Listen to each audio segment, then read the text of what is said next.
अस्सलाम वालेकुम। Welcome students lecture number 7 में।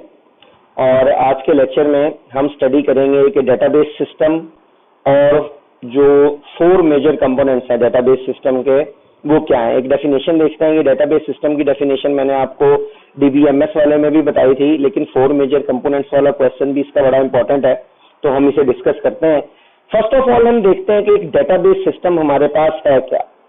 A database system is a collection of data। अब database system में हमारे पास एक चीज तो डाटा होगा, collection of data, as well as the programs required to manage that data। लेकिन सिर्फ डाटा की collection को ही हम database system नहीं कहेंगे, बल्कि इस डाटा पर काम करने के लिए, मतलब प्रोसेसिंग करने के लिए, आउटपुट्स हमारे सामने लेकर आने के लिए, इनपुट्स को कैप्चर करने के लिए जो प्रोग्राम्स इस्तेमाल हो रहे हैं, उन सब के सब प्रोग्राम्स का और डाटा का जो मजमुआ है हमारे पास, वो कहलाता है डेटाबेस सिस्टम।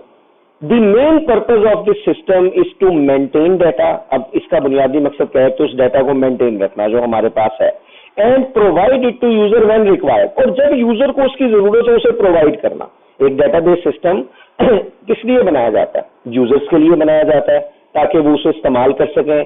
अब उन यूजर्स को इसकी जो प्रोवाइड करना है कि जब उन्हें जरूरत हो ये उन्हें अवेलेबल हो, ये हमारे पास बुनियादी मकसद आ जाता है इसका। फिर हमारे पास आ जाते हैं इसके कंपोनेंट्स, वो चीजें जिनसे मिलकर हमारे पास एक डेटाबेस सिस्टम बनता है। तो the 4 major components of database system, 4 जो इसके मेजर कंपोनेंट्स हैं वो हमारे पास क्या है? डाटा है, हार्डवेयर है, सॉफ्टवेयर है और पर्सनल है। वन बाय वन हम देखते हैं। सबसे पहले डाटा क्या है, इसके बारे में हमने काफी डेफिनेशन डाटा की सारी पढ़ी हुई है, तो हम इसे छोटा सा डिस्कस करते हैं सिर्फ डेटाबेस के पॉइंट ऑफ व्यू से। Data is the most important component of database system. एक डेटाबेस सिस्टम डाटा पर ही काम करने के लिए बनाया जाता है, इसलिए हम कहते हैं डाटा जो है उसका वो बहुत अहम जुज़ है, बहुत अहम कंपोनेंट है, क्योंकि अगर डाटा किसी डेटाबेस सिस्टम में नहीं होगा तो कोई प्रोसेसिंग वर्किंग हम नहीं कर। बेसिक हमारे पास पर्पस डेटाबेस सिस्टम का है ही ये कि वो डाटा को स्टोर करता है, मेंटेन करता है और प्रोसेस करता है यूजर के लिए, ताकि यूजर अपनी रिक्वायर्ड इंफॉर्मेशन को सक्सेसफुली इस डाटा में से गेट कर सके। ये सारी की सारी चीजें ताकि आसान हो जाएं। यूजर ने डाटा एंटर किया, उस पर प्रोसेसिंग की और हमें फिर उसका प्रॉपर एक रिजल्ट मिल जाए यूजर की रिक्वायरमेंट के मुताबिक सारे का सारा।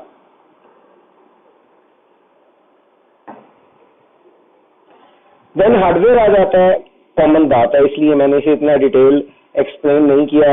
आप कंप्यूटर में अगर आप एक डेटाबेस सिस्टम बना रहे हैं तो उस डेटाबेस सिस्टम को स्टोरेज स्पेस चाहिए, मेमोरी चाहिए, प्रोसेसिंग पावर चाहिए और आउटपुट डिवाइसेस चाहिए, ताकि जो भी आउटपुट आप जिस तरह से गेट करना चाहते हैं वो कर सकें। तो जो डिफरेंट टास्क डाटा पर परफॉर्म हो रहे हैं, वो इनपुट के लिए, प्रोसेसिंग जो उस पर हो रही है, आउटपुट के लिए जो आ रहा है, उस सब में हार्डवेयर इन्वॉल्व है, क्योंकि हार्डवेयर हमें ये फैसिलिटेट करता है कि आप डिफरेंट टाइप के टास्क को परफॉर्म कर सकें, डिफरेंट प्रोसेसिंग कर सकें। सॉफ्टवेयर में हमारे पास कुछ चीजें आ जाती हैं। सॉफ्टवेयर की ट्रेडिशनल डेफिनेशन को हम यहाँ डिस्कस नहीं करेंगे, बल्कि हम सॉफ्टवेयर की उस डेफिनेशन को डिस्कस करेंगे जो डेफिनेशन इस वक्त हमारे पास डेटाबेस सिस्टम्स के मुताबिक है। Software is a collection of programs used by computer within a database system. एक डेटाबेस सिस्टम में जो भी प्रोग्राम्स इस्तेमाल हो रहे हैं, ख्वाह वो प्रोग्राम्स डाटा इनपुट के लिए इस्तेमाल हो रहे हैं, वो प्रोग्राम्स डाटा पर प्रोसेसिंग के लिए इस्तेमाल हो रहे हैं, या हमारे पास वो प्रोग्राम्स डाटा को आउटपुट देने के लिए इस्तेमाल हो रहे हैं, ये सब के सब जो सॉफ्टवेयर हैं, प्रोग्राम्स हैं, ये कलेक्टिवली हम इन्हें वो सॉफ्टवेयर कहते हैं जो सॉफ्टवेयर हमें डेटाबेस सिस्टम में चाहिए। Most important software is DBMS itself. Definitely database management system जो ओवरऑल इस सारे के सारे ऑपरेशन को कंट्रोल कर रहा है, काम करवा रहा है, वो हमारे पास मोस्ट इंपॉर्टेंट सॉफ्टवेयर है। 3 types of software enables database system to work properly। अब डेटाबेस सिस्टम हमने बनवा लिया, बनवाने के बाद अब हमने उसे इंप्लीमेंट करना है और चलाना है। तो 3 तरह के सॉफ्टवेयर हमारे पास ऐसे हैं जो हमें एनेबल करते हैं, इस काबिल करते हैं कि हम एक डेटाबेस सिस्टम को, डेटाबेस मैनेजमेंट सिस्टम को सही तरह से इंप्लीमेंट कर सकें और उसकी वर्किंग कर सकें। सबसे पहला ऑपरेटिंग सिस्टम। ऑपरेटिंग सिस्टम वो सॉफ्टवेयर जो कि हमारे पूरे के पूरे हार्डवेयर को चला रहा है, कोऑर्डिनेट कर रहा है। हार्डवेयर में एक कंपोनेंट से दूसरे कंपोनेंट तक डाटा कैसे जाएगा, इनपुट्स कैसे ली जाएंगी, प्रोसेसर किस तरह से काम करेगा, आउटपुट्स कैसे दी जाएंगी। तो पूरी की पूरी हार्डवेयर को मैनेज और कंट्रोल करना जिस सॉफ्टवेयर की जिम्मेदारी होती है, उस सॉफ्टवेयर को हम कहते हैं ऑपरेटिंग सिस्टम।